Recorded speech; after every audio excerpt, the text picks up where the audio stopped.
Output go. Good to see everybody. We have a lot to go over today. I'm just setting up the stream, making sure that all of the different platforms look good. The second I hit go on that button, it's go time. So good to see everyone. People didn't want the countdown clock, so I figured out how to do it. I go live on every other platform, and I've kind of got it pretty streamlined at this point. And then I go live on YouTube last, but there's a problem. My chat tool, the thing I've been using, it's like not working. It says 0 viewers, and we both know that's wrong. So I don't know what's up with that. But anyway, here's what I'll do instead. I will pop out chat from YouTube. We'll just do it the old school way. I'll pop out all of the chats, and then we will be good to go. It is good to see everybody. So we have a lot to talk about today. We have the whole multi-platform. I'm calling it the multi-platform meltdown because everyone has been losing their mind simply because PlayStation is going to release their games on more than one platform. It's been a little surprising, right? Well, Scott, thank you for the 5 months. I do greatly appreciate it. Hello, no more exclusives are dead. Happy Sunday. Happy Sunday indeed.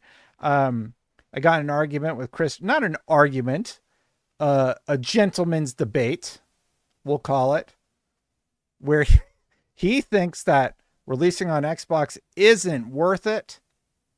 It's not worth it at all. And I want to make sure that I bring up the Kick chat. I am still trying to grow kick.com/Destin Legary. Good to see everybody who happens to watch over there. All 37 followers. Good to see you. And it looks like the chat collector is working. Jason Portillo, how's it going? So let's see what we're going to go over. I think the thing at the top of the show is definitely going to be the PlayStation job post. Tricky Hero, good to see you. Holler Age, I do appreciate you watching. $2 super chat from Nikki. You are messy with that title, and I love it. Thank you, Nikki Z. The PlayStation multi-platform meltdown is glorious. It sure is. Whether or not it happens, the reactions I have seen to the fact that PlayStation is hiring somebody to help them release on more platform than one, it's just been so fascinating. It's been so fascinating. Hollerade says, thanks for the breakdown on Edge of Fate. It was a great watch. Thank you. Yeah, I'm very disappointed with Edge of Fate. If you missed that one, thank you for following over on Twitch, Will. Should we get right into it, or should we let people get in their seats, so to speak? Long story short, we got about 147 people watching on YouTube already. It's just 4 games, guys. Oh, I didn't promote the stream at all. That's the last thing that I got to do. So real quick, let me just tweet out that we are streaming today. Absolutely forgot to do that. And then we will get on with the show. Thanks for joining, everybody. It has been fun. Live now on YouTube and everywhere else. Yeah, long story short, just the reaction to the fact that they're simply hiring for a role to help with their multi-platform strategy is what really I have been enjoying. I'm just going to be straight up. It's just, I didn't even post anything about it when I did it. And shout out to the dude on Twitch who said he's always been a fan of my work. I do greatly appreciate you watching. Tricky Hero, been watching your stuff for years. You're one of my favorite content creators. Keep up the great work you do. Well, thank you so much for watching. Yeah, I mean, for Xbox fans, it's just sort of like, yeah, we just went through this first time. And then for PlayStation fans, there's been a lot.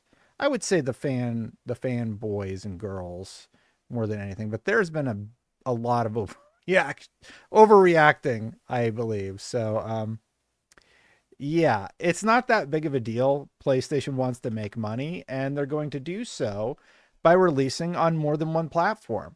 I literally just tweeted out, I need to make money on X this month. So I'm just going to retweet this with absolutely no context whatsoever. And then everybody lost their mind about it. I didn't say anything. I didn't say anything at all. Yeah, we're going to get the Satya thing. Also, Rod, he feels really bad, everybody. He feels just so unfortunately sad about having to fire all those people. It must be really hard on Satya Nadella. Let's have a moment of silence for Satya's hard day having to fire all those people. Obviously, I'm being facetious. I don't care about it. It's hard for me to have a lot of sympathy for Satya Nadella. Sorry, Satya, if you ever watch my live streams. Let's get right into it. So let's just read this. Senior Director, Multiplatform and Account Management. This is the job that was posted that has everybody losing their minds. Whole slate, everybody's saying in chat. No time to watch, on to the next. Wu Chang boss. I've heard good things. They sent me a code, but I didn't install it yet. I still have a whole bunch of stuff. Console Wars is still a thing. It hasn't been a thing for like 3 years, Wilson. It hasn't been a thing for 3 years if you've been paying attention. Anyway, let's just read the whole job posting. So this intro part is just about why PlayStation is great. We know PlayStation's great. Let's continue on. Senior Director, Multiplatform and Account Management. San Mateo, California. Remote work okay. West Coast preferred. Overview. Reporting to the Vice President, Commercial Management, as Senior Director of Multiplatform and Account Management, you will play a critical leadership role in shaping and executing the global commercial strategy for PlayStation Studio software titles across all digital platforms beyond PlayStation hardware, including Steam, Epic Games Store, Xbox, Nintendo, and mobile. Did you notice this platform here? Xbox. This role is accountable for optimizing title profitability, ensuring cross-functional alignment, and leading a high-performing team focused on multi-platform expansion, mid-range commercial planning, and platform partner management. Now, guys, I don't want anybody to get too excited about anything. Don't get too excited, everybody, because, you know, if you get too excited, it's just, let me just, somebody had something I thought we should discuss really quick. 1 second.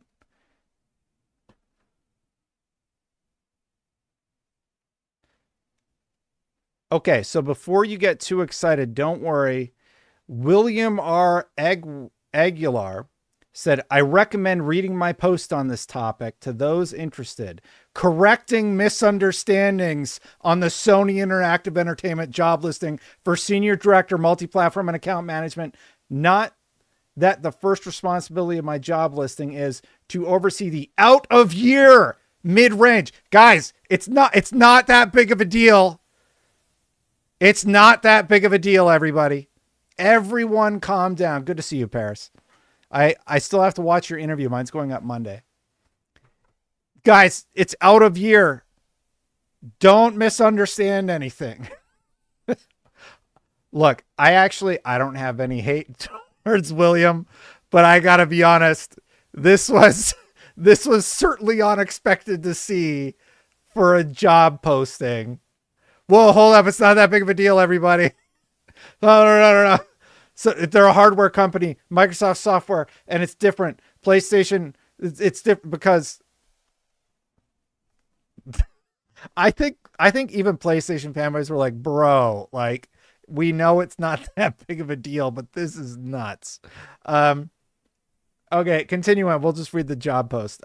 Multi-platform strategy leadership, oversee the out-of-year mid-range commercial strategy for PlayStation Studios titles across all non-PlayStation platforms, driving long-term revenue growth and audience reach. Now remember, it's just a few games.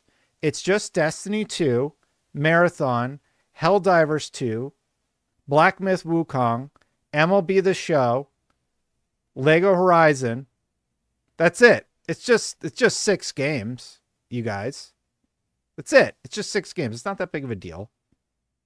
It's just 6. And that's just off the top of my head. Did I miss any? Did I miss any? Did I miss any multi-platform games? Everybody's Golf, is that a thing too? Oh yeah, and Death Stranding. Just 7 games. Well, Death Stranding's not first party, so it's different. It doesn't count.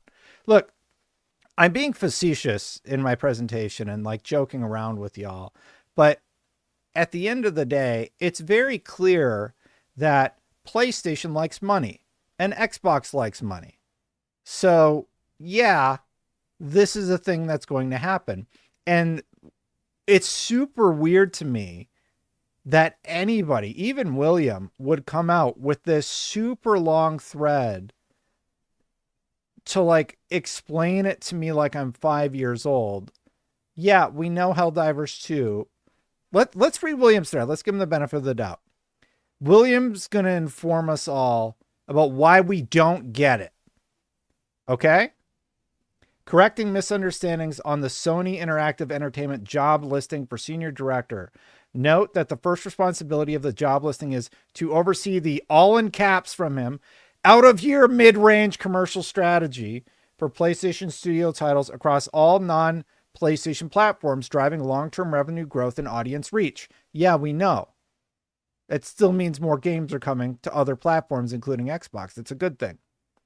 This means, for some reason means is capitalized, they are not going to bring their games to other storefront platforms until a minimum of 1 to 2 years later. I mean, it's like, it's down to about a year, isn't it? Anyway. First, smaller experimental games and dead IP that, oh my, just reducing that it's happening. Smaller experimental games and dead IP that are brought back by other publishers like Bandai Namco can go to Nintendo and PC. Second, multiplayer games can go to any platform. Yeah, that's always been a thing. The next Xbox will be a mini PC that will be able to run Steam and other stores without giving Microsoft a cut of the game sale. What? What does that have to do with the fact that they want to port to Xbox? We know that. David says, the response from fanboys will always be, since this isn't exactly the same, it's completely different. This allows for perpetual moving of goalposts. Yeah, exactly. Side note, hypothetically, if SIE ever makes a PC PlayStation store for games that come over 1 to 2 years later, he's very keen on reminding us that it's 1 to 2 years later. He says it again in the next paragraph. How many times did he say it? 3? He said it 3 so far. Paris, let me know if this comes off. I don't want to like pick on the guy, but like, it's just such a weird post to me. Fourth, PlayStation makes most of their money by being a storefront. And in order to have a compelling storefront, you have to have your own exclusives. Single player narrative driven tentpole games will not go to other platforms like storefronts day one. The strategy of bringing them to PC at least 1 to 2 years later hasn't changed. It's not the same as Xbox's Infamous. It's just 4 games. I don't think I need to read the rest of this. This is cope. This is just plain old massive cope. It's just coping, man. It's just a detailed post. He literally color coded it to be like, here's how it's different between PlayStation and Xbox. He color coded the posts. William, what is this?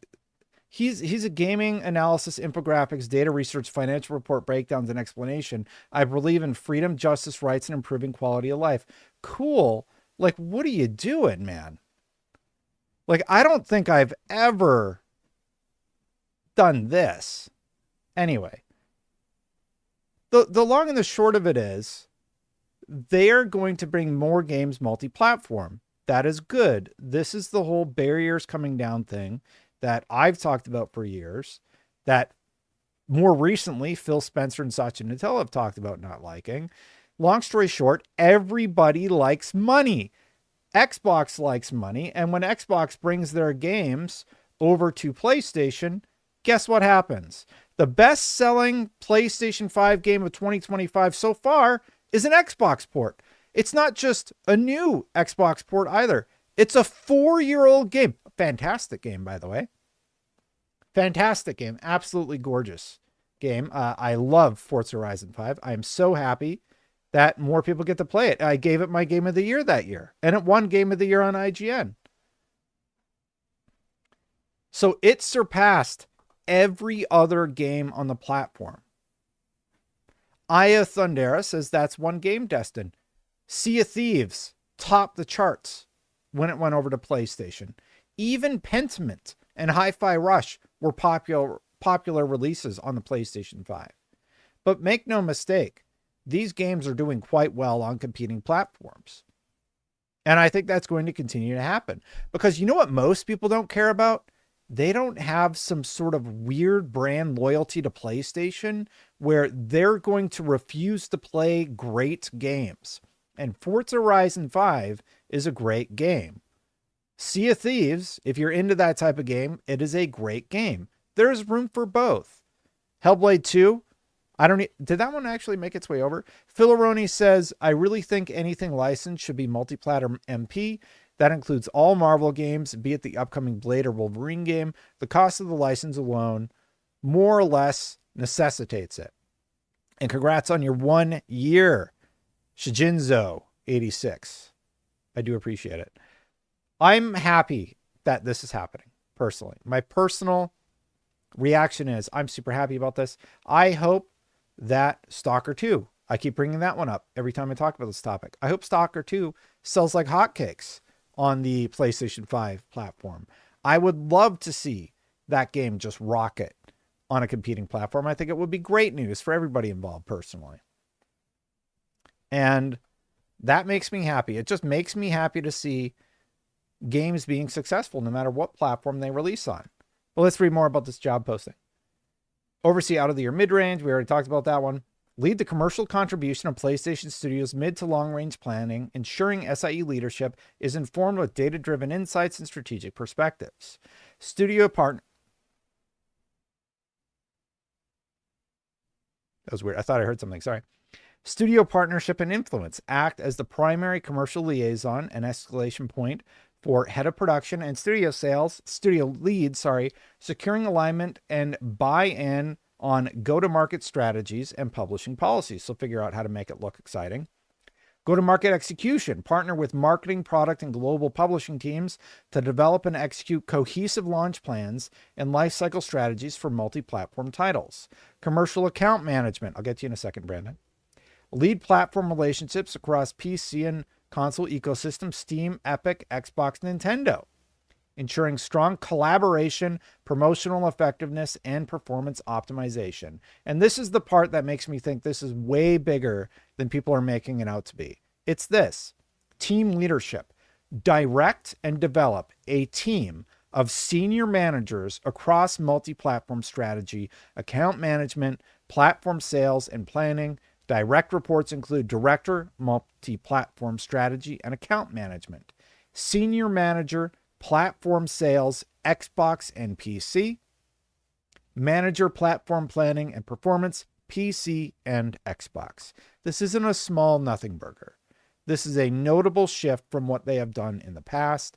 And I think people should pay attention to this because I think this is the future. Brandon says, I was an Xbox player and switched to PS5 Pro because I could play Xbox games on it. Now with PlayStation games coming to Xbox, everyone wins. I hate exclusives.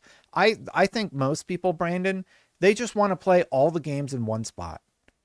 I don't remember anybody ever wanting to have all of their games on one platform. It was a console rivalry thing that started with Nintendo and Sega back in the day. And fast forward to modern day, Matt Piscatella said on Christopher Dring's own show, people aren't going to buy a PlayStation to buy exclusives anymore. They're just going to wait. I made a whole video about it. I'll have to get Matt Piscatella's exact quote, but long story short, it's not moving consoles anymore.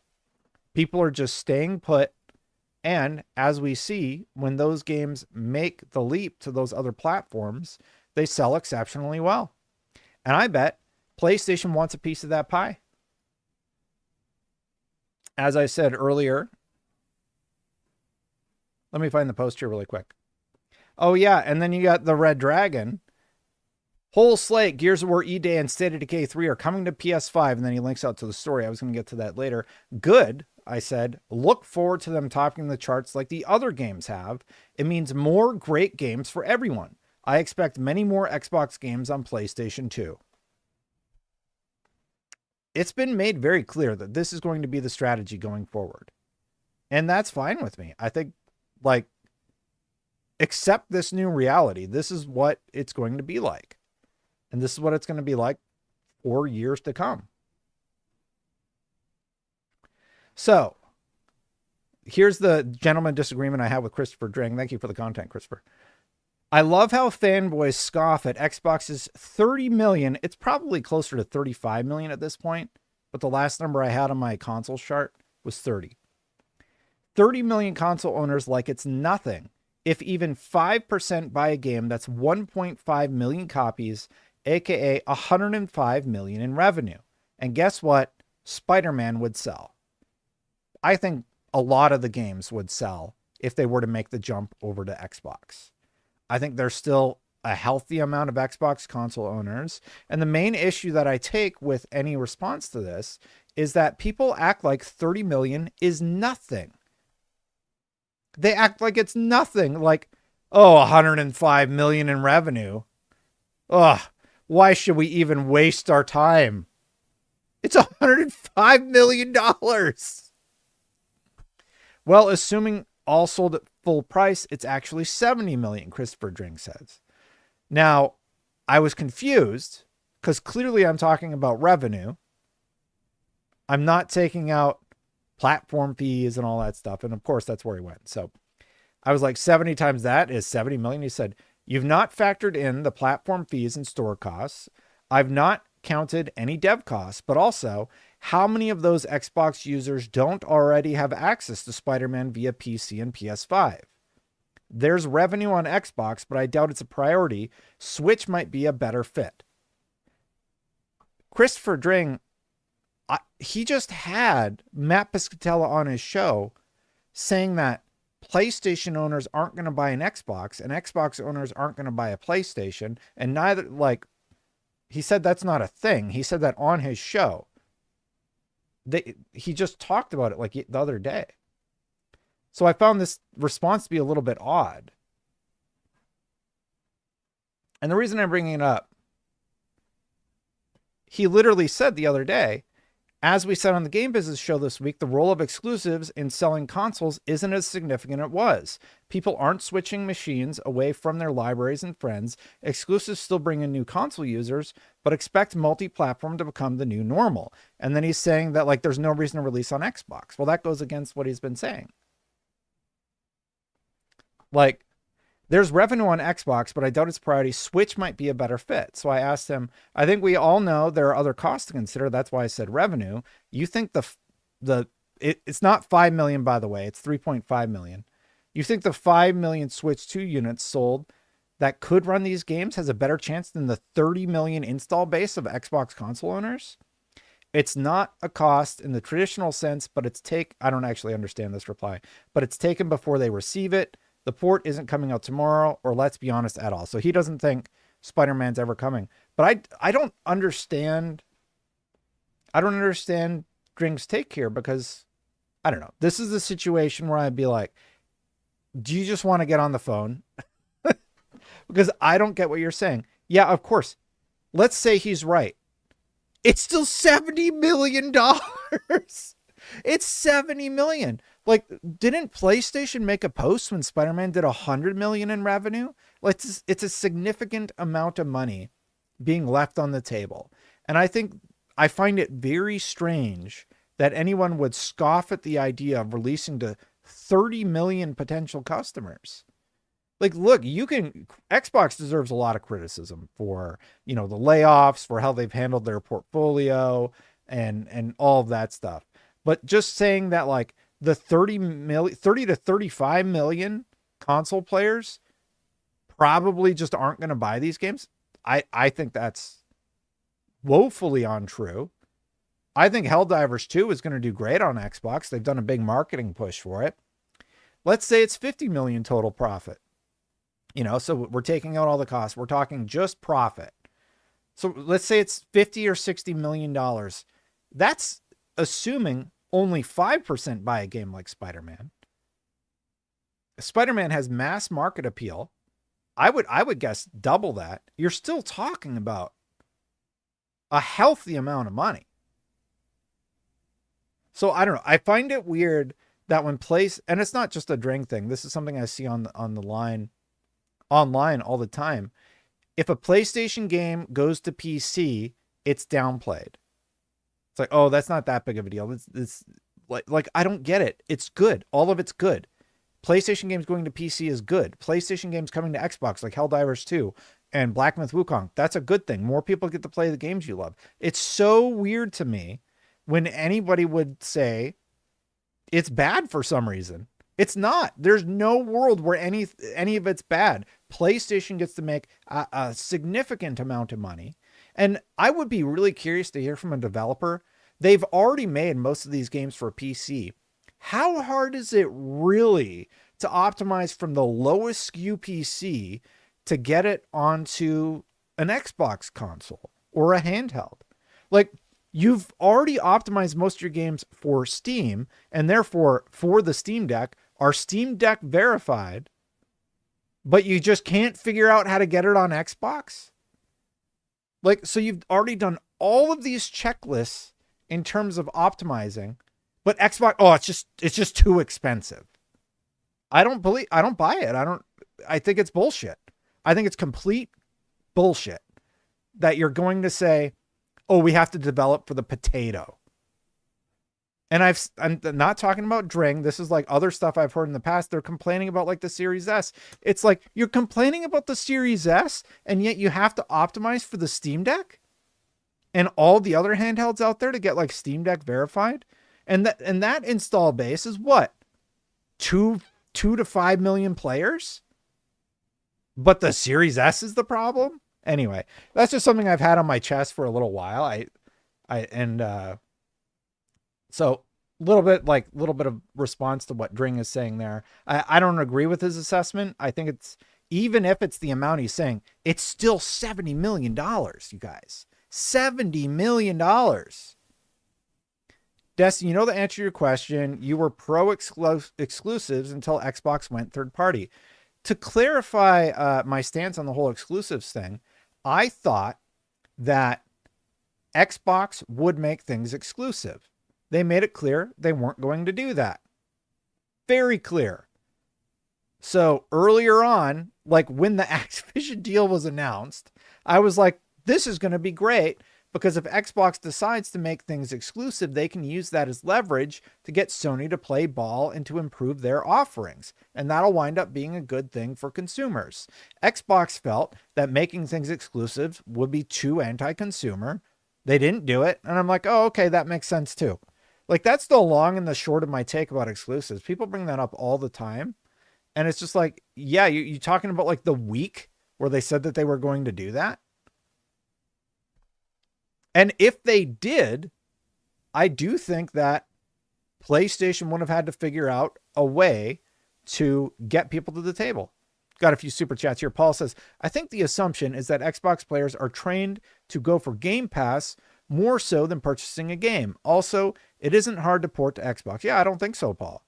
If you've already optimized for every other platform in existence except Xbox, is it really that hard to port to Xbox? I don't think so. He verbally agrees with Piscadella, even using himself as an example. Listen to it and hear what he says. He agrees, right? VG Fight School. So yeah. So I don't understand why when Xbox is brought up, it's Xbox bad, right? It's the old video I made years ago. Like, yeah, let's get it on Switch 2. Let's get it on PS4. Let's get it on PC. And let's make sure the PlayStation 5 version is running great. Xbox just doesn't make any sense, though. What? Let's get it on Switch 2? Let's make sure it runs on the Steam Deck with an install base of 3 to 5 million? I don't even know what that thing's at. So, yeah. This is one instance where I'm just like, yeah, that doesn't make any sense. Let's keep going on here. Is Spider-Man coming to Xbox? I think it would be really cool if it did. And then it's revenue and profit accountability, accountable for title level profitability targets, such as part of the broader commercial leadership team within the studio's business group. Qualifications, minimum 10 plus years of experience in games, publishing, digital media, or platform-facing commercial roles, proven ability to lead multi-platform strategy and drive performance across global accounts, demonstrated success working with game development and production stakeholders, strong analytical skills and business acumen to inform strategic planning, experience leading high-performing teams in a matrixed global organization, excellent communication, negotiation, and influencing capabilities. What else we got here? I think that's enough. I saw Major Nelson joke about applying for it, but like in all seriousness, if they want to play ball and they want to actually have serious, oh, by the way, this job pays $250,000, 246 to 369,000 US dollars a year. Yeah, it's just Helldivers 2, you guys. That's it. It's just the 4 or 5 games. We're gonna pay you up to $369,000 a year to handle Helldivers 2 and MLB. I don't think so. Come on now. This is obviously a much larger initiative that is being put together, and yeah. Just Googled Steam Deck sales, 6 mil as of February 2025. Not sure if that was an accurate source. So somebody in chat is saying 6 million Steam Deck. Yeah, so you're going to prioritize releasing on the Steam Deck over optimizing for 35 million players. I don't buy it. Do not buy it. Full slate all the way. Just a quick update on Destiny while I have y'all. New analysis shows Destiny 2 Edge of Fate campaign completions are down nearly 70% compared to the final shape. That's interesting. So people are just noping out on the campaign. They're not even going to touch it.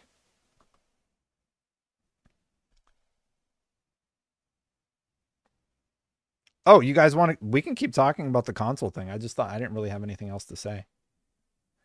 There is this story that I have been sitting on with Sony, though. You know, people thought I was being too hard on Xbox. So I'm like, oh, let's see what negative stuff I can find on PlayStation. Kidding. It was coincidence that this happened.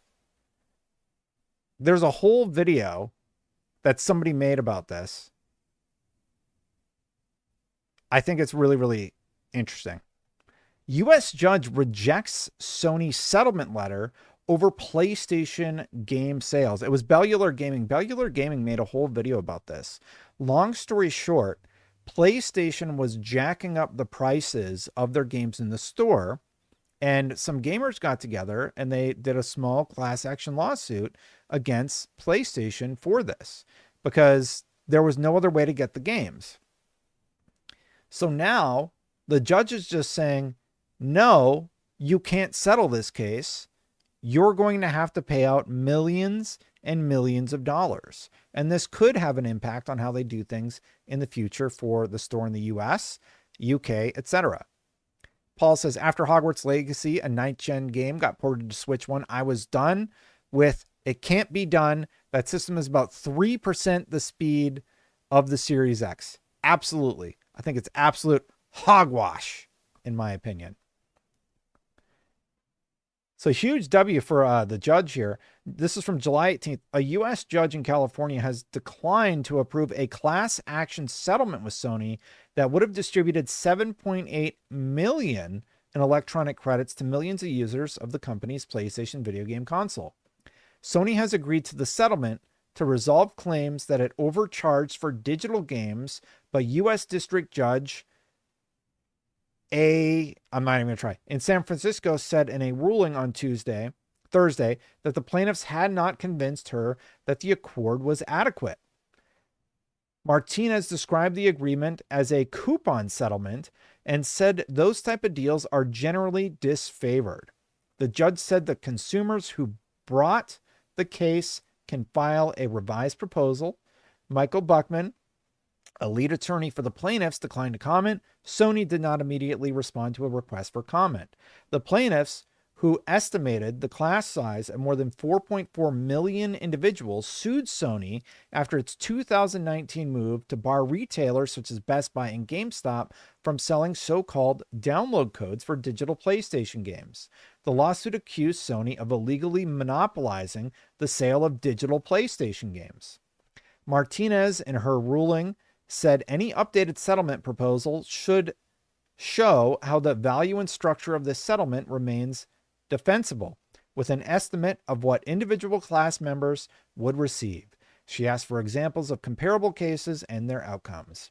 In a court ruling, Sony said it was settling to avoid the future expense and distraction of continued litigation. The company denied any wrongdoing. The settlement period covers eligible PlayStation game purchases made between April 2019 and December 2023, according to court filings. The plaintiff's lawyers, in a filing in December, said they had invested about 13,700 hours in the litigation, which began in 2021. They have planned to seek up to about 33% of the settlement for legal fees, or about $2.61 million.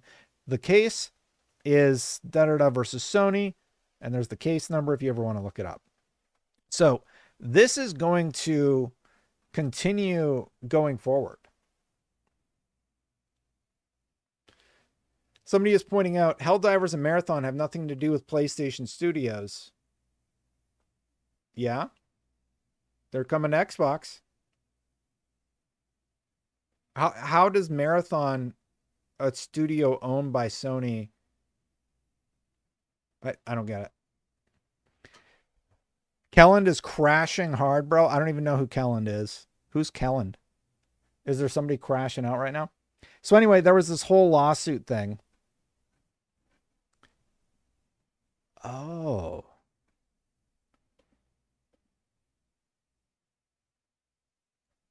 You know what? You know what he's pointing out? They're not talking. They're talking about PlayStation Studios games. They're talking about PlayStation Studios games. So that's all of their mainline stuff. That's what they want to bring over to Xbox. So that means God of War. Here's the official PlayStation Studios website.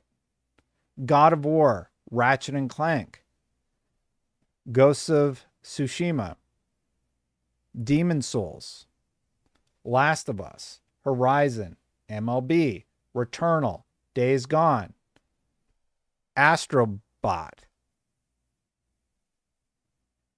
So that letter that we referenced earlier, this is a way bigger deal.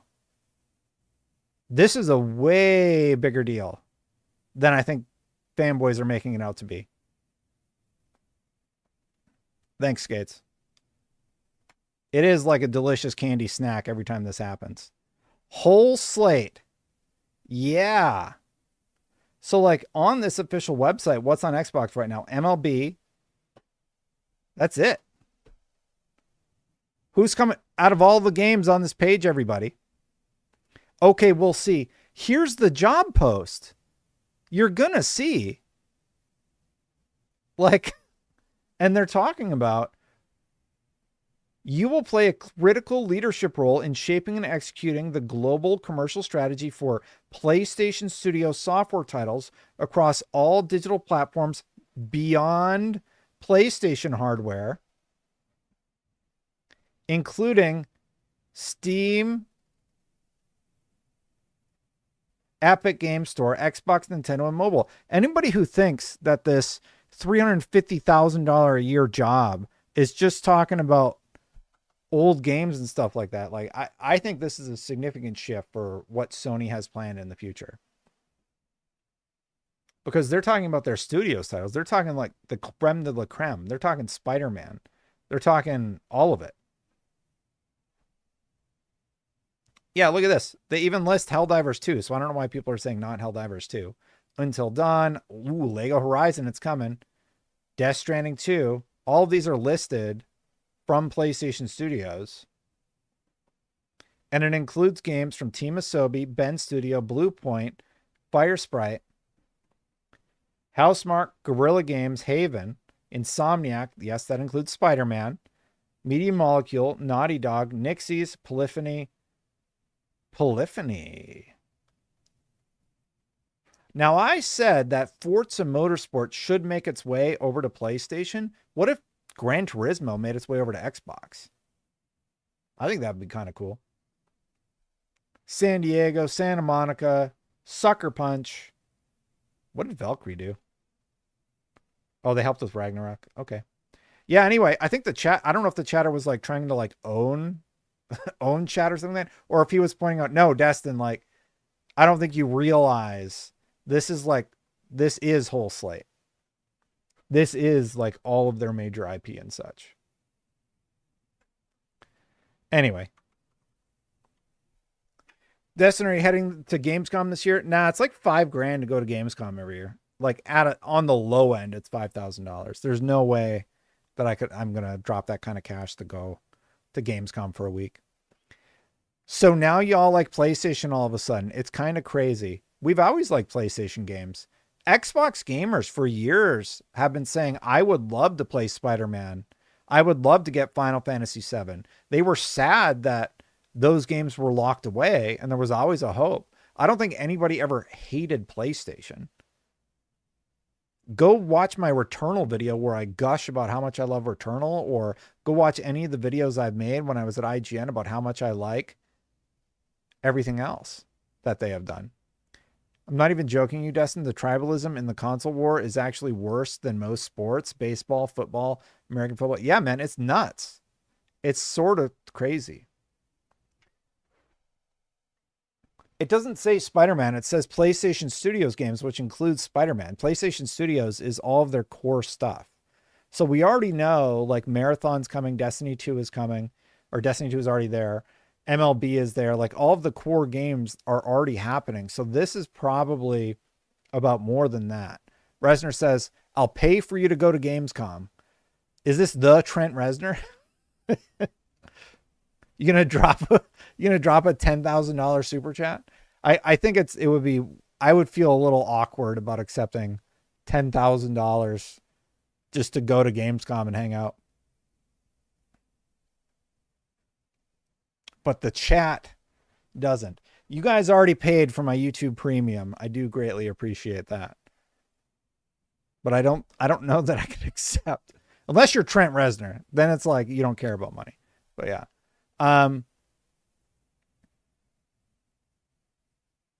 I know it's right there. Yeah, I have a Pro. It's literally right next to me in every video. And the Xbox is right there. Would you take 20K? Yeah, sure. I would never accept 10,000. 20,000, okay. You have great content, Destin. Yeah, I don't know. That's a lot of money.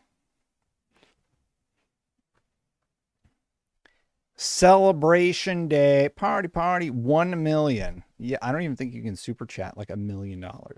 There was some other stuff that happened though. Bandai Namco and Sony signed a strategic partnership to promote anime and manga around the world. This is strictly about their media, I believe. I don't think this is related to gaming, but I imagine there will be some crossover there. Sony will acquire 2.5% of Bandai Namco shares. Collaboration aimed at strengthening engagement across anime and manga fans and creating new and emotionally moving experiences. I wonder if that means PlayStation is going to partner with Bandai Namco to somehow get more of their IP in the video game form. Now, Bandai Namco owns a lot of cool stuff. I've been to their space in Japan when I was at IGN. I know I mentioned that every once in a while. But Bandai Namco, Yeah, they're working with Code Vein 2. That looks kind of interesting. They got Little Nightmares. And I believe they're the parent company for Elden Ring. A lot of interesting moves being made by PlayStation here. A heavy investment into From Software's parent company. A heavy investment into now Bandai Namco. I wonder if they're trying to do all this. Like, let's give them benefit of the doubt. Maybe they're trying to get Bloodborne remastered or Bloodborne 2 or something like that. So, yeah.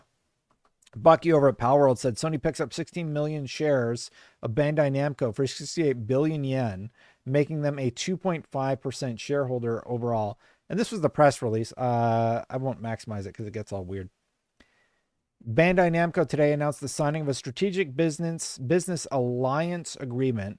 Sony also agreed with existing shareholders of Bandai Namco to acquire 16 million Bandai Namco shares held by those shareholders for approximately 68 billion yen. With the acquisition of these shares, Sony will become a shareholder holding approximately 2.5% of the total issued shares for Bandai Namco.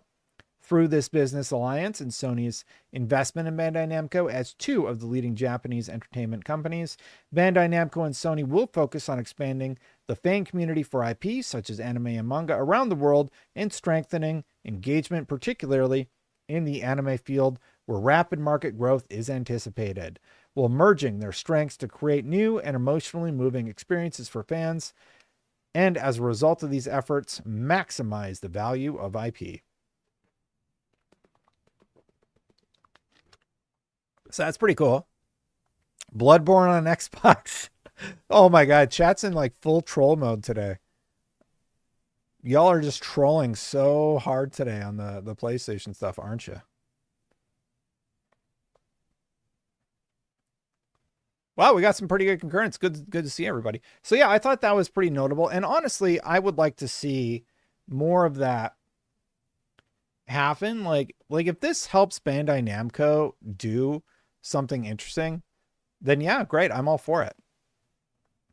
Somebody asks, going to do anything for Evo? Evo's like in my backyard, but I don't have any plan to go. I'm serious. Create a goal for Gamescom to see if you can somehow make it. I do appreciate the thought. So just to address the games, because everybody's talking about getting me to Gamescom, it would be like, I don't know, because I would have to bring the family probably. Daniel's starting school. My son's starting school. I don't really want to go right now. Not this year is kind of an awkward year to go. There's more than enough happening locally during that time. I can still cover it via live streams and such. I think I would benefit very little besides getting to meet y'all by actually traveling to Germany and go to Gamescom this year. So while I appreciate the thought and the enthusiasm about me going, I think I can do most of it from my house. So I think I can do a great job right here for y'all, covering all the cool stuff that's going to be happening during Gamescom. And I think that that's good enough for me.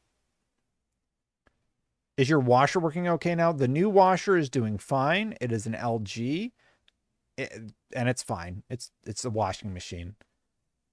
We just went with a top loader, and it's finally working. But I do appreciate the thought. So thank you to everybody in chat who's talking about getting me to go to Gamescom. But I am quite happy with the streams on Sunday, and I've been doing a lot of the coverage regularly on the channel. I don't think I'm going to miss a day this month unless something crazy happens, but yeah.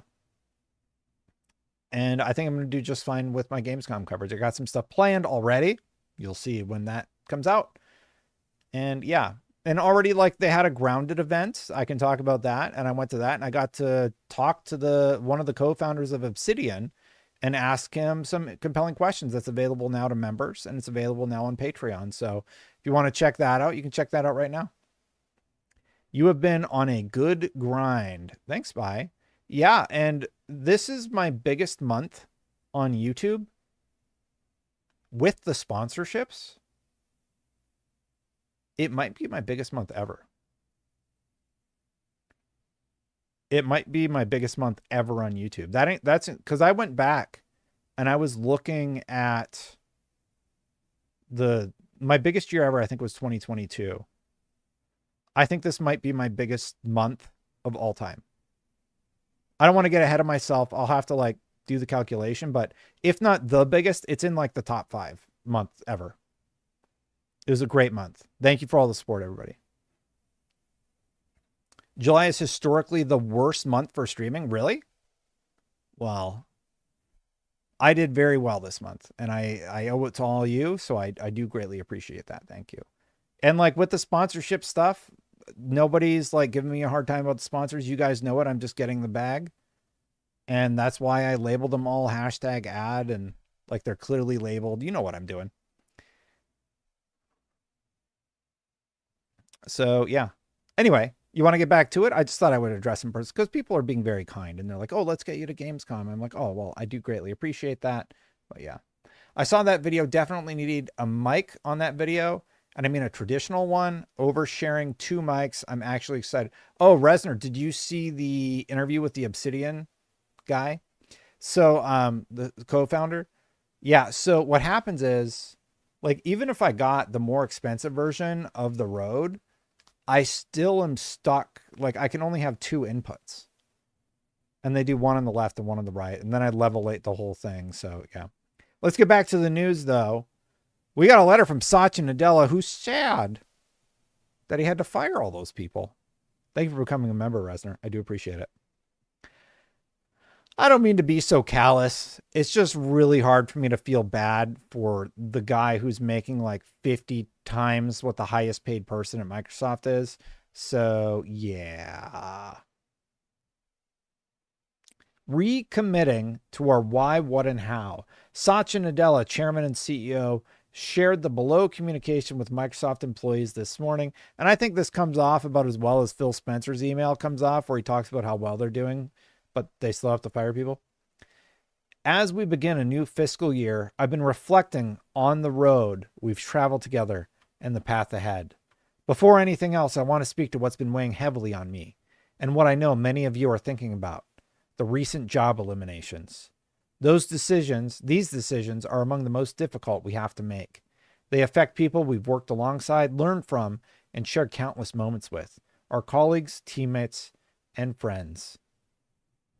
But I need to make that $300 million bonus this year. I want you to understand that $300 million, it's really important to my 14th house. Without it, how am I going to pay for my 14th house? Like, sure, we could have saved all these positions and still had the investment in AI. Come on. I want to express my sincere gratitude to those who have left. Their contributions have shaped who we are as a company, helping build a foundation we stand on today. And for that, I am deeply grateful. I also want to acknowledge the uncertainty and seeming incongruence of the times we're in. By every objective measure, Microsoft is thriving. Our market performance, strategic positioning, and growth are all pointing up and to the right. We're investing more in CapEx than ever before. Our overall headcount is relatively unchanged, and some of the talent and expertise in our industry and at Microsoft is being recognized and rewarded at levels never seen before. And yet, at the same time, we've undergone layoffs. What a great letter. Jesus. This is the enigma of success in an industry that has no franchise value. Progress isn't linear, it's dynamic, sometimes dissonant, and always demanding. But it's also a new opportunity for us to shape, lead through, and have greater impact than ever before. The success we want to achieve will be defined by our ability to go through this difficult process of unlearning and learning. It requires us to meet changing customer needs by continuing to maintain and scale our current business, while also creating new categories with new business models and a new production function. This is inherently hard, and few companies can do both. But I have full confidence that we can, and we will once again find the resolve, courage, and clarity to deliver on our mission in this new paradigm. With that context, I want to reground ourselves in our what, why, and how, our mission, our priorities, and our culture. What a crazy letter, y'all.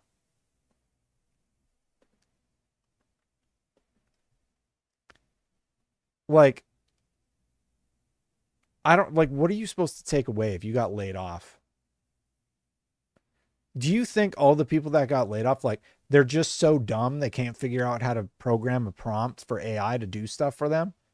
So I I think this is like it was supposed to be like a rah letter, like, yeah, let's all in on AI, everybody. We're building this new thing. And it just doesn't come off well. I don't know. It felt like twisting the knife more than anything when I read it. Anyway, Microsoft laid me off, never even got a reason. I mean, look, long story short, they did get very healthy severance packages. So, yeah. I will say that. They got some pretty healthy severance packages. I mean, there's that, but still, I just don't understand why they were necessary. That's one thing I don't see.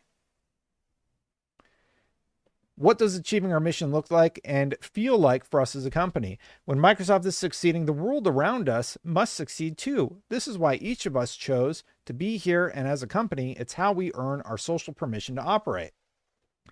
When Bill founded Microsoft, he envisioned not just a software company, but a software factory unconstrained by a single product or category. That idea has guided us for decades, but today it's no longer enough. We must reimagine our mission for a new era. What does empowerment look like in the era of AI? It's not just about building tools for specific roles or tasks. It's about building tools that empower everyone to create their own tools. That's the shift we're driving, from a software factory to an intelligence engine, empowering every person and organization to build whatever they need to achieve. Just imagine if all 8 billion people could summon a researcher, an analyst, or a coding agent at their fingertips, not just to get information, but use their expertise to get things done that benefit them. And consider how organizations empowered with AI could unlock entirely new levels of agility and innovation by transforming decision-making, streamlining operations, and enabling every team to achieve more together than ever before. That's the empowerment our mission enables, creating local surplus in every company, community, and country, and that's our opportunity ahead. Man, if I work at Microsoft, I got to be honest, this does not hype me up. This does not hype me up for AI, everybody.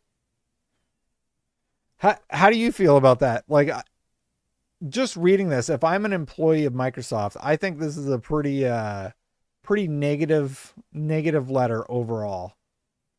That's my overall read on the situation. Oh, this seems bad for my future.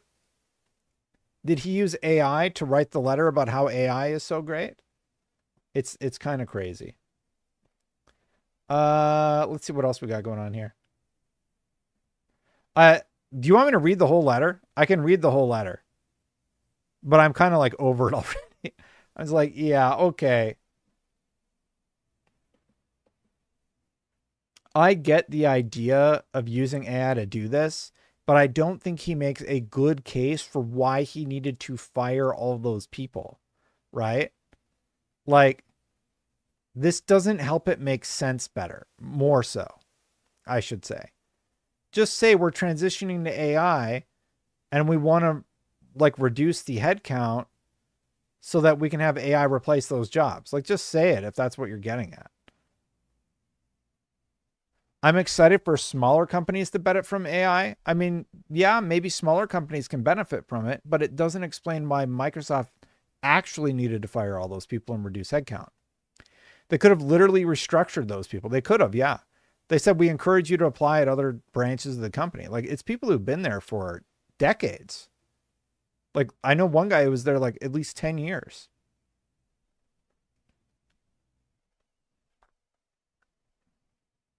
I'm fully against AI taking human jobs, period. I hear that. I think AI will create different types of jobs, and it is going to eliminate some jobs. I'm very suspicious that none of the big gaming sites are reporting on the Sony job posting. What do you think about the media silence It's Saturday and Sunday. It broke on a weekend.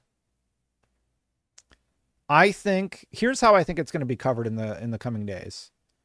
I think that Monday's going to roll around. The websites are going to get to it and they're going to cover it, and they're going to cover it with added context about how the positions have been around for a while.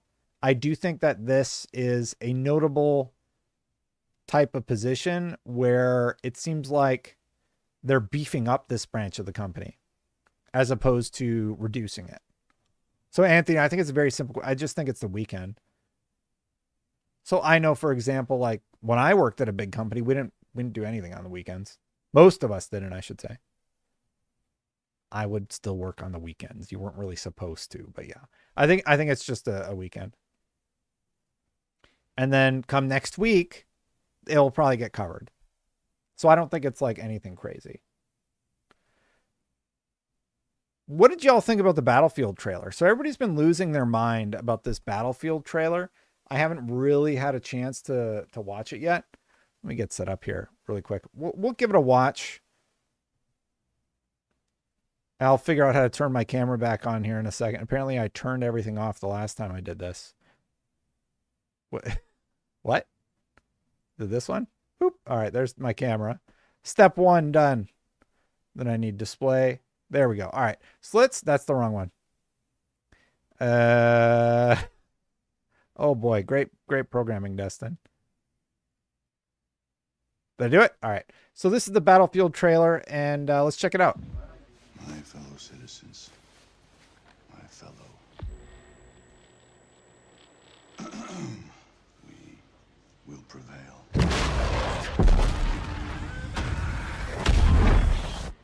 We're ready, Mr. President. Oh my God.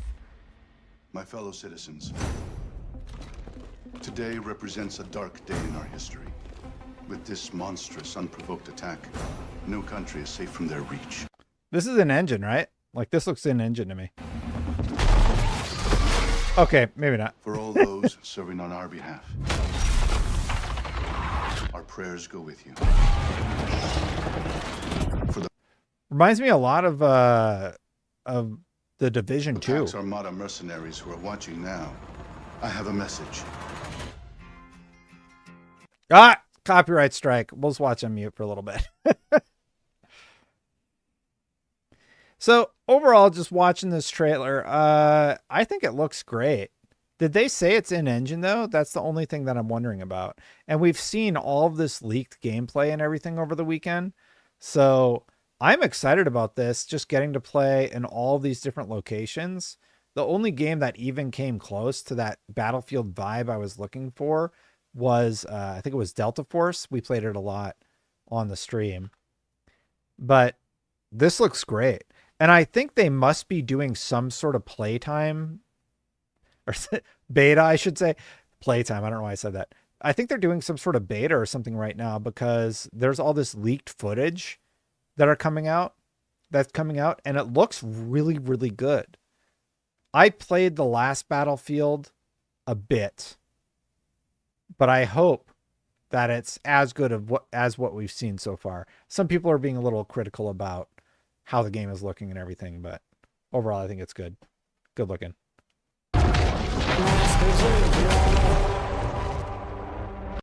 Yeah, so that's Battlefield 6, and we're getting a multiplayer reveal on July 31st. Overall reaction, what did you think? Multiplayer reveal coming next week, 29th for multiplayer footage. Nice. Well, I mean, I'm sure you could just... Yeah, and then somebody pointed out, Synth Potato, I see this guy all the time. He said that you will have a generational banger, one of the biggest shooters of the decade, if you simply stick to the vision of this trailer. Do not turn it into this 6 months after launch. Keep the identity of Battlefield, and this will be a beloved entry. Don't chase Fortnite. Yeah, they've basically just added every single crazy character you could possibly think of in Call of Duty, and a lot of people have been really critical about that. I saw somebody say, I would literally pay to just play a vanilla Call of Duty without skins and stuff. And it's so crazy that people have gotten to the point where they're like, I will pay to play a mode of the game that doesn't have all this garbage in it. It's not, I'm not playing COD until I can get a Destin skin. I'll call them up and see what they say. Apparently, at one point, there was a sequel to Star Wars Outlaws, and it was scrapped. Apparently, this was revealed during Insider Gaming's. Unfortunately, Star Wars Outlaws is now doomed to become another long-forgotten Ubisoft open-world game, especially since it seems as though the publisher has no intention of working with the game again. According to Ubisoft insider Tom Henderson, the company's opinion of Star Wars Outlaws has changed so radically that it canceled the sequel to the game that had been planned. This comes from the latest episode of Insider Gaming's weekly podcast at around the 46-minute mark, during which Henderson claims that Ubisoft had planned on making Star Wars Outlaws 2, but scrapped very, very, very early plans to start production. I mean, yeah, the game didn't sell. There's people out there who really, really loved Star Wars Outlaws, but clearly it failed to meet sales targets. Ubisoft is blaming the fact that, it's just failing to meet sales targets because, the Star Wars franchise is struggling. Yeah. Couldn't have been anything else. Couldn't have been that all of your games are the same game. It couldn't have been any of the issues that people highlighted. Like, I thought that was just such a BS answer. I was just kind of shocked by it. The fact that, it's just because Star Wars is struggling. It's nothing we did wrong. It's like, guys, the game wasn't it. The game wasn't it, period. And that's all it is. Like, you don't need to dive deep into it or anything like that. Speaking of games, there is a rumor going around that Xbox's Gears of War E-Day is seemingly in development for PlayStation 5. Chat, I have some breaking news for you. More Xbox games will absolutely be going to PlayStation. I've already been telling you this for a year. As soon as Indiana Jones went, I said, that's it. They're all going. Get ready for Halo.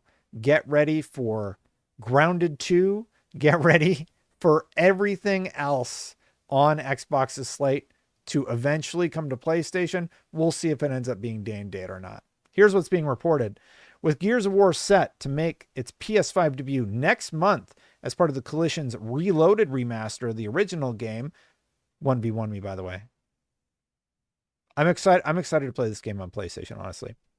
We'd always suspected prequel E-Day would release on Sony system as well. And now rumors swirl of impending Microsoft announcements. An employee resume appears to have spilled the beans on the upcoming release. On his website, Mihir Modak, who's worked at the Coalition since 2024, lists the game's target platforms as PC, PS5, and Xbox Series X. The page is filled with intricate details about his work, so it's hard to imagine this information was included as a mistake.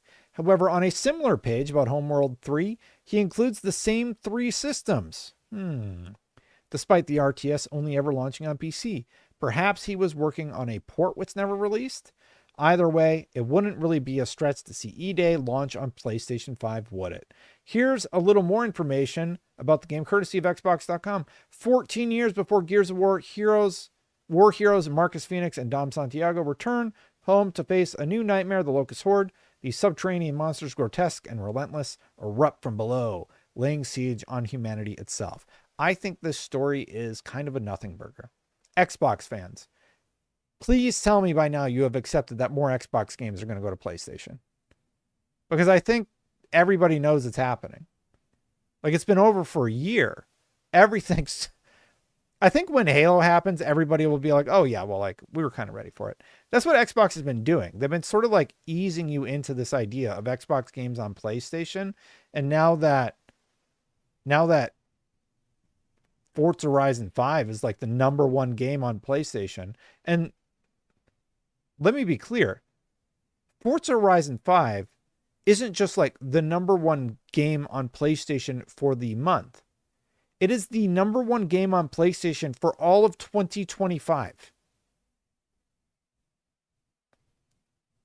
It's the number one game all of PlayStation. So I would just buckle up for more Xbox games coming to PlayStation. When Phil made the announcement, he said, we're going to try it out. It's just 4 games. Guess what? All 4 of those games sold tremendously well on PlayStation. So they're just like, my channel on Kick is Destin Legary Chase Jones. I don't know why they're not showcasing it, but it's Destin Legary if you want to watch on Kick. Kick.com/Destin Legary. I think. Let me check. Yeah, it's just like my Twitter handle. I found it there. So that's what it is.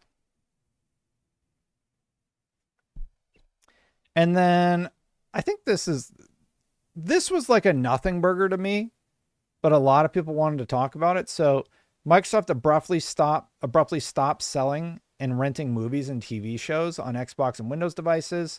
They basically just came out and said, yeah, we're not selling these things anymore. You can still rent them or not rent them. You can still watch them if you've rented them, or you can still play them later on. An update to both Xbox and Windows website confirms Microsoft has stopped selling new movie and TV content. Microsoft did not provide a reason for the withdrawal of service, but did assure customers that existing paid content will remain available for the foreseeable future.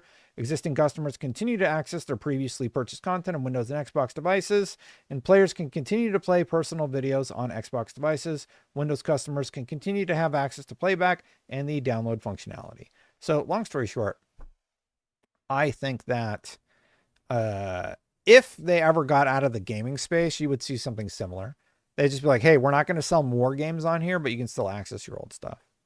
Cannonball says, I'm glad PlayStation and PC players get to enjoy Xbox games. However, I will want to warn them about 343 Studios because they don't know about them. Well, 343 Studios, I think the version of Halo that's going to go first is the Master Chief Collection, which is pretty good as far as I know. New follow over on Kick. Thank you, gang. Do appreciate it. Anyway, I didn't think that was that big of a deal, but everybody was talking about it. So, yeah. You know what I thought was an even bigger deal than that, though? Here is what I thought was an even bigger deal than that particular topic. It was that Microsoft reduced the price of Outer Worlds 2. I'm just using the Windows Central story. They got the same quote I did in my video. Anyway, it says they will keep our full price holiday releases at $69.99 with refunds incoming. So not only did they reduce the price, but they're giving a refund to everybody who bought the game at that price. I think they have to legally, to be fair. But that's crazy to me. So, announced across Xbox social channels, Microsoft and Obsidian revealed that The Outer Worlds 2 will no longer be $79.99 at launch, returning to the current industry standard of $69.99. We're focused on bringing players incredible worlds to explore and will keep our full-priced holiday releases, including The Outer Worlds 2, at $69.99, in line with current market conditions, an Xbox spokesperson explained in a statement to Windows Central. If you've already pre-ordered, you can get a refund. Why do you think that Xbox would suddenly say, hey, maybe this whole $80 move wasn't a good idea? Do you think maybe it's because people weren't pre-ordering the $80 games? I don't know. I think that might have something to do with it. Vote with your wallet. That's what I've been telling you for years. I've been telling you since the first video I ever made on this channel. And you did. You didn't pre-order The Outer Worlds 2. Thank you. Now we can get a game at the $70 price point, and some games I honestly think are still too heavily priced at $70. It is not, and here's the weird thing. It is not my responsibility to tell Western studios how to get their P&L in order. Your profit and loss sheets are all out of whack. You are not managing your projects effectively. You have huge overages of costs, and I have to pay for it? No. Figure it out.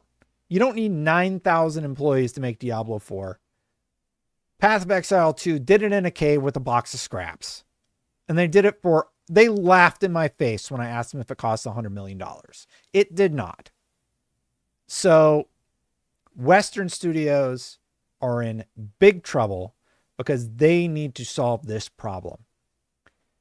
And a big part of it is, and this isn't anything against the devs or anybody who works at the companies, it's the companies themselves. You have chosen to move your companies to the most expensive state with the highest taxes and the highest cost of living. Therefore, your employees need exorbitant wages to have a reasonable income to survive in those places. You need about twice the salary you do in Wisconsin to have a comfortable life, or 3 times. And you just can't figure out what's going wrong. There's a reason why Gearbox has been doing so well. They're not in one of those states. First of all, that's a big part of it. Yeah, they're in California. California has an incredible cost of living, the highest tax rate. It's crazy. How immature can you be, Destin? True gamers care about good games and not what console it's on. Grow up. I agree with you. That's what I've been saying for years. Why is William coming at me hot? We all know that, William. Thank you. Thank you for the comment. Grow up. Yeah, I say that in all my videos. Why is Forza Horizon 5 selling so well on PlayStation 5? It's because gamers, real gamers, don't care who made the game. They just want to play great games. And that's why it's sold like hotcakes. It's the #1 game on PlayStation 5. It's because it's a great game. So I absolutely agree with everything that they just said. How does California have such high taxes and still can't get its stuff done? Good question. I have a lot of criticisms about California. I live in California. But I think that the problem is not how you choose to, well, the problem is how you choose to make your games, I should say. It is not that I'm not paying you enough money for your games. I pay plenty for my games. $70, and then you know you're going to add microtransactions and everything to those games. I would be shocked if it didn't have microtransactions. Meanwhile, Path of Exile is free. Path of Exile 2 is free, and they're doing just fine on their $70 million budget. Meanwhile, everything in the West has the cost like a minimum of what, $200 million? It's crazy. Alma, yeah, I live in California. Live in SoCal. Figured I'd try a Nintendo story. Nintendo Switch 2 becomes fastest selling console in Japan. Oh, sorry, let's just round out this Xbox story really quick. So, guess what? The Outer Worlds 2 reduced their price from $79.99 to $69.99. Good. I think that's great news. I do appreciate it very, very much. And to round out the conversations, I see people are getting mad. They're like, Path of Exile has microtransactions. It's free. Don't buy them. I know, right? It's give and take. You have to be able to not purchase those items. So you can have it for free with microtransactions, or you can have it for $70 with some microtransactions. That's kind of your choice, right? And the whales, hey, whales, knock yourself out. You go ahead and buy Path of Exile. I play a ton. I played 300 hours Path of Exile 2. I liked the game so much that I bought a $40 Founders Pack that gave me everything that I'll ever need in that game. Villaroni, 14 months of membership. Since we talked about Battlefield, remember when we had DLC Pass and they gave us new modes and such? Battlefield was $120 with no microtransactions with map packs. I didn't know that. That's cool. You know me, I don't love microtransactions. You know how you make them go away? Don't buy them. Destiny 2 has microtransactions and the grind is still there. Yep. And I don't buy any Destiny microtransactions. I bought the Founders Pack. I spent 200 hours in Path of Exile 2 and I bought the $40 pack. Why? I liked the game that much. And I got to make a video for IGN because I think IGN actually paid for it.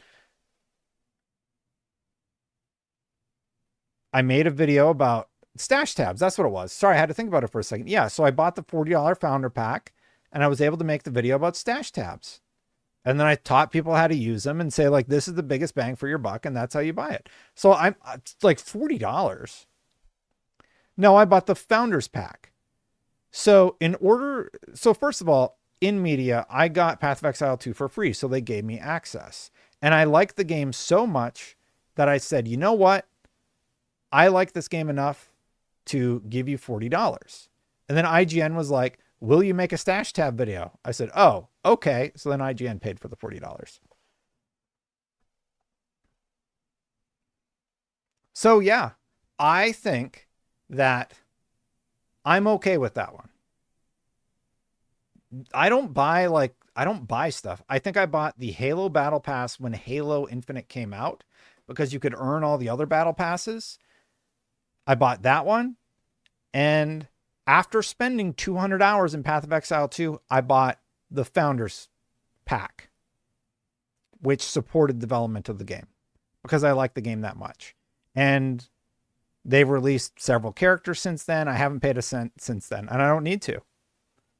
Like, the $40 got me everything and then some that I would ever need for Path of Exile. And it works retroactively to the original Path of Exile.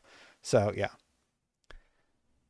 When the game is free, if the game is free, you should expect microtransactions. It's very simple. If you're playing a game that costs $0 that you just download and you can play and you have access to everything, yeah, it's going to be free. I don't like it when they charge you for characters. So like that would be a line cross for me. Skins, whatever, all of that stuff.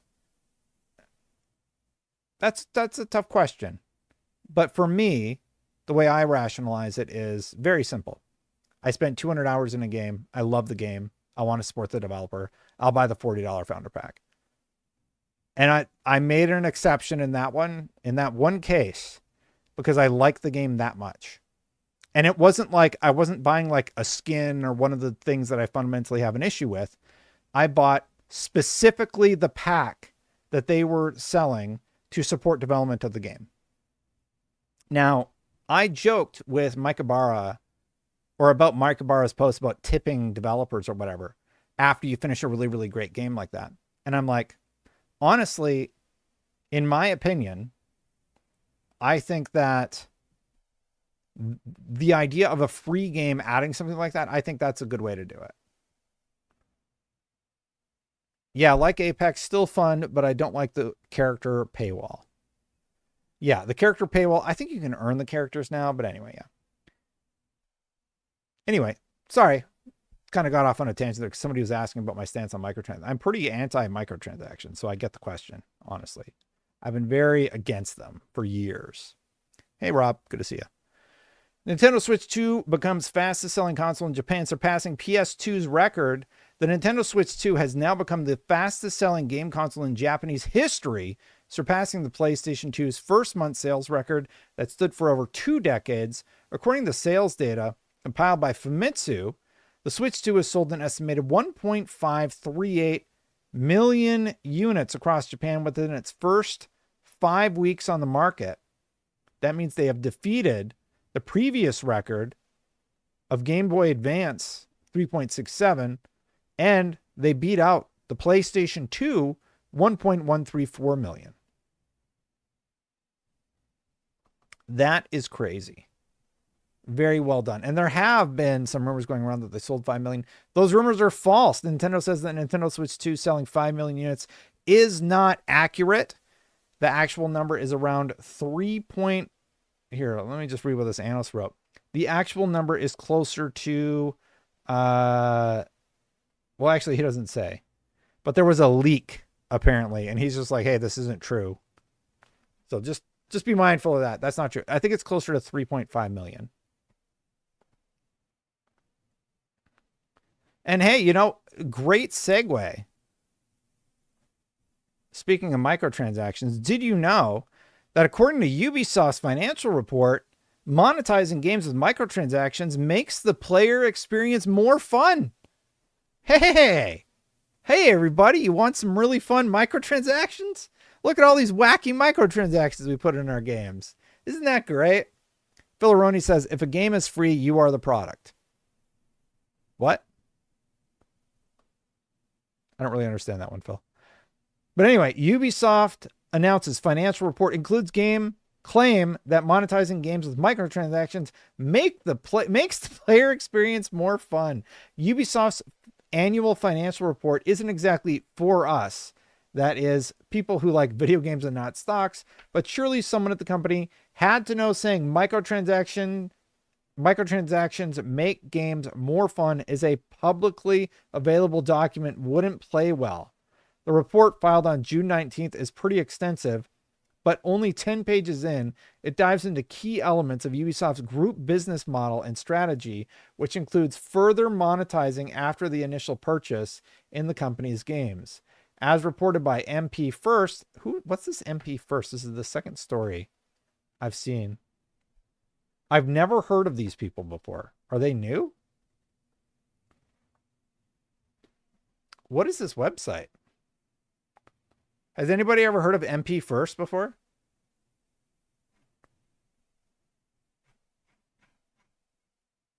Did they just start?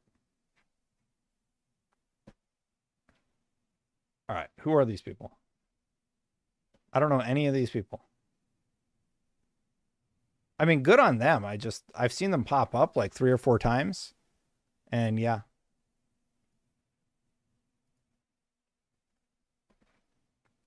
Well, congrats on them for doing their thing. Anyway, let's just stick with the original source who is sourcing this other website.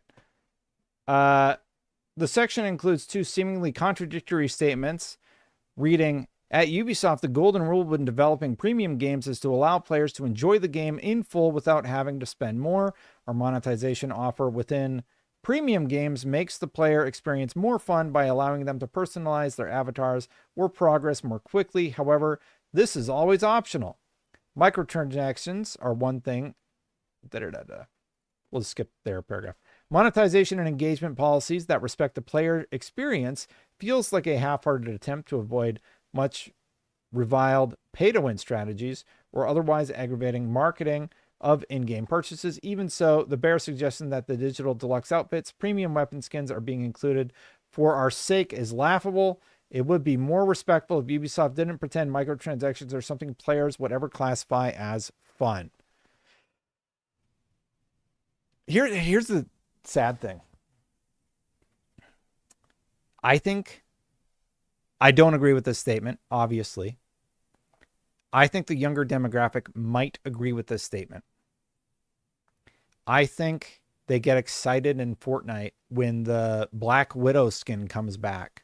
Or anytime I see news stories about skins going back into the Fortnite store. And I'm just like, what is with this younger generation of kids? That I don't understand, everybody. So that I just don't get it. I don't get why people would celebrate the idea that microtransactions are this great thing. I don't agree with it whatsoever. I only had actually one more story. Did I forget any big thing this week? Thank you, Arnie's. I do appreciate you hanging out. I don't think I forgot anything big this week, except for the fact that the Wolfenstein TV series in development at Amazon from Fallout producer Kilter Films, Patrick Somerville. Very good stuff. A TV series adaptation of the Wolfenstein video game is in development at Amazon MGM Studios. Variety has learned exclusively. Exact plot details are being kept under wraps, but the incredible official logline of the series simply states the story of killing Nazis is evergreen. Patrick Somerville is attached to serve as the creator, writer, executive producer, and showrunner on the project under his Chaotic Good.TV production banner. Jonah Nolan, Lisa Joy, and Athena Wickham will executive produce via Kilter Films. James Altman of Keyframe Films and Jerk Gustafson of Wolfenstein developer Machine Games will also exec produce. The Wolfenstein franchise helped popularize first-person shooter video games, and then they give a history about it. So that is pretty cool. I think that's pretty cool. Anyway, good stuff. Well, I mean, didn't Amazon do the, what was it? They did Invincible. They did a few different things, right? They've had some pretty good wins lately, everybody. Just saying. Just saying, Amazon has had a few substantial wins. Alan Ritchson would make a great Blazkowicz. I agree with that. Anyway, I think that's all the drama from this last week. If I missed anything, let me know. Weird car story. I saw it, but I don't know. I didn't get to pre-read it, so yeah. I think that's all I had, everybody, for this week. Anything that you would like to discuss that I missed, maybe? Anything crazy?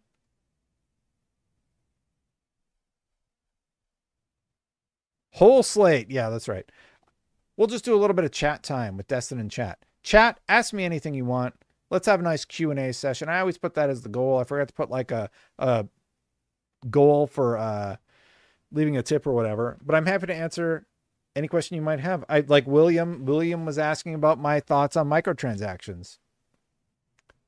And rarely do I purchase them. If I would say, I don't think I've ever bought a skin.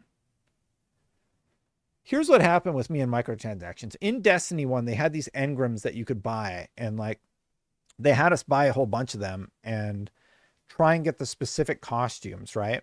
In Destiny 1. So I did that a whole bunch, and it just wasn't worth it. It like really broke me. And the way that they monetized everything was really, really poor. So I just stopped doing it. Everybody's Golf is releasing soon on PS5, Switch, and Steam. Do you think Xbox will get it as well? I mean, maybe with this job posting. Did you talk about Palworld? No. Palworld might beat Nintendo? Really? Is that a thing? Where can I read about that? Somebody said Palworld might beat Nintendo. That's a huge story. Question. Yeah, just do question on taps or at Destin. Will Xbox Ally have backwards compatibility with old Xbox games that are not Play Anywhere? The hope would be that the answer is yes, but we don't know. I'll just say Palworld beat Nintendo.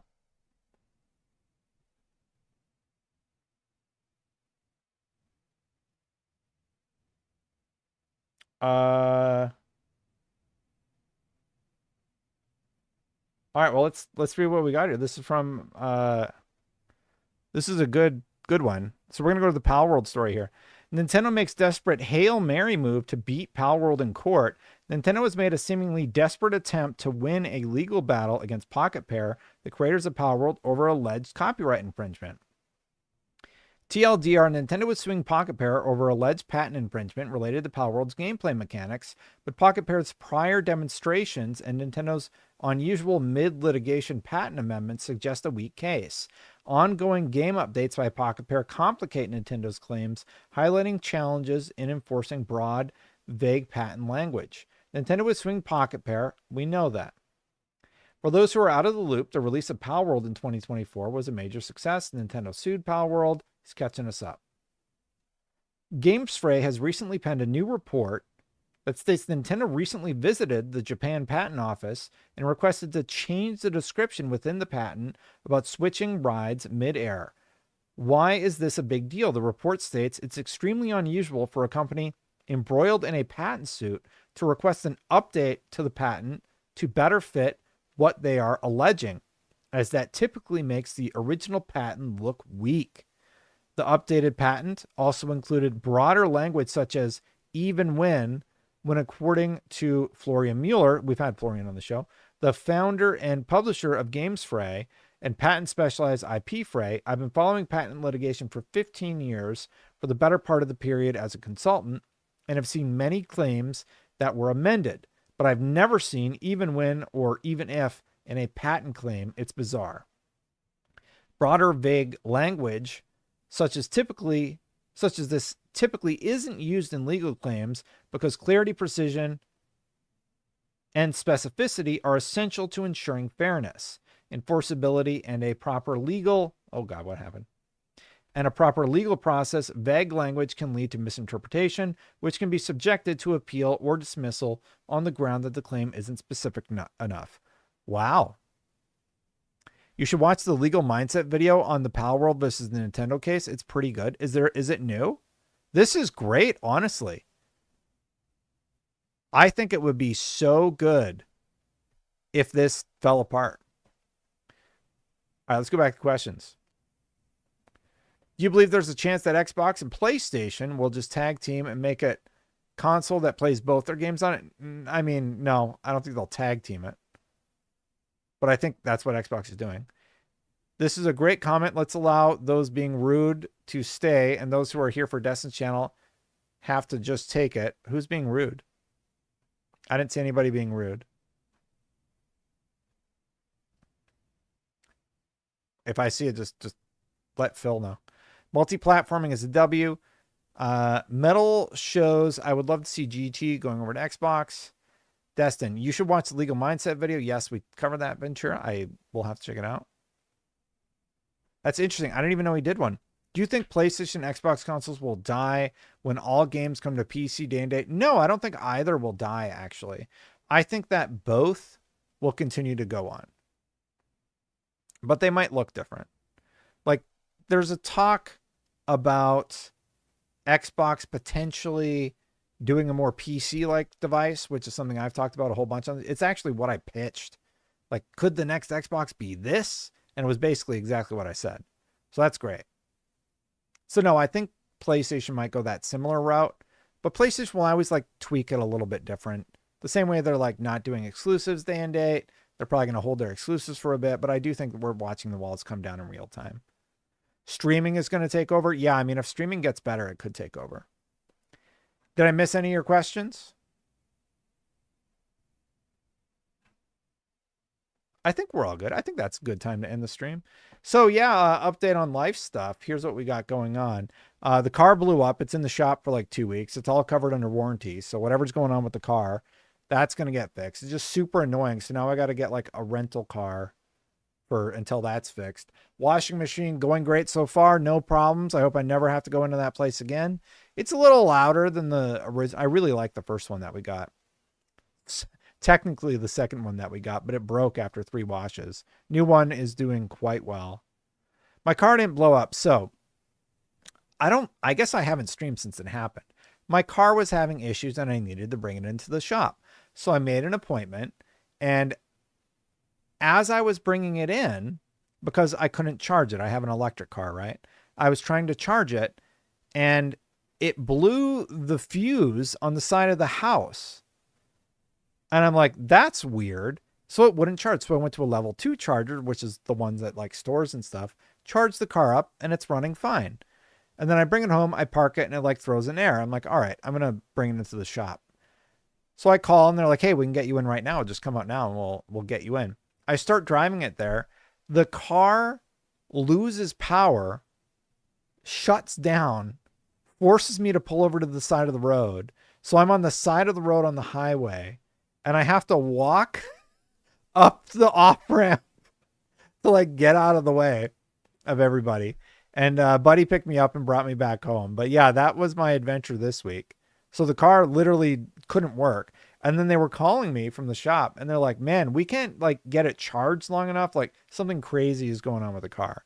So it's this board called the ICCU. Apparently it's a known issue with the type of car that I have, and they're going to fix it and get it back to me. But that part's on back order. So I got to go Monday. We're bringing in the old car that I've had forever just for regular maintenance. And yeah. So that's what's going on. That's what's going on with the car. Picture Destin walking on the highway in California. Yeah, most of the time I'm in like full disaster dad mode. So like my hair's all crazy. I'm wearing like a t-shirt and shorts. And yeah. And I think a dude recognized me in the Starbucks because he was like, hey, Destin, how's it going? I was like, hi. I don't think I know you. It's not $2,000. It is free because it's all covered under warranty. It's going to cost me $0 because it's all covered under warranty stuff. That's the big crazy thing that I got going on. But that's it. I think that's a good time to wrap it up. I don't have anything else for y'all right now. I will check out the PS6 codename, but honestly, like, we know Sony's going to make a PS6, obviously. So yeah. Thanks for watching, everybody. I do greatly appreciate you. Hit that subscribe button, hit that bell, turn on my content goes live. Thank you so much for watching. I do greatly appreciate it. Thank you so much to the members. Phil Aroni here in chat right now, actually.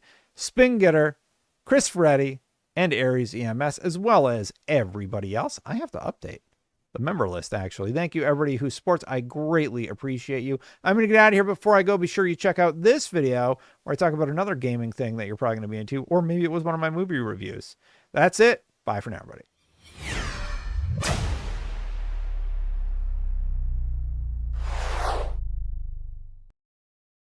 Okay, now that the real fans are all here, I didn't actually go offline. That was just for the VOD. What do you think about the movie reviews? I've been enjoying doing the movie reviews. They don't make any money. So, like, I don't even think I recoup the cost of the ticket, but I'm weird. Like, if I'm going to go see a nerdy movie, like Superman or another thing, then I'm going to make a movie review on it. And I think I'm going to continue that trend.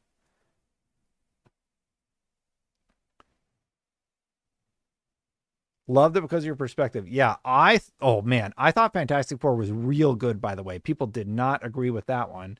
And I thought Superman was real okay. And people didn't like that one either. And they're like, okay. People didn't like either of my reviews. Let's see if I made enough on this one video to even pay for the ticket. So Fantastic Four, $12 in revenue. And I lost 6 subscribers for making the video. Superman, drumroll, $13, and I lost 7 subscribers for my Superman movie review. So that's going great. Y'all love my movie reviews. I can tell. Don't waste. Oh, Happy Gilmore 2. I should do that one. Yeah. Yeah, I don't know. I'm going to keep doing them. Yeah, and then like Ghost Yote. People like my Ghost Yote video. It didn't do like huge numbers, but people like the viewer retention was really good.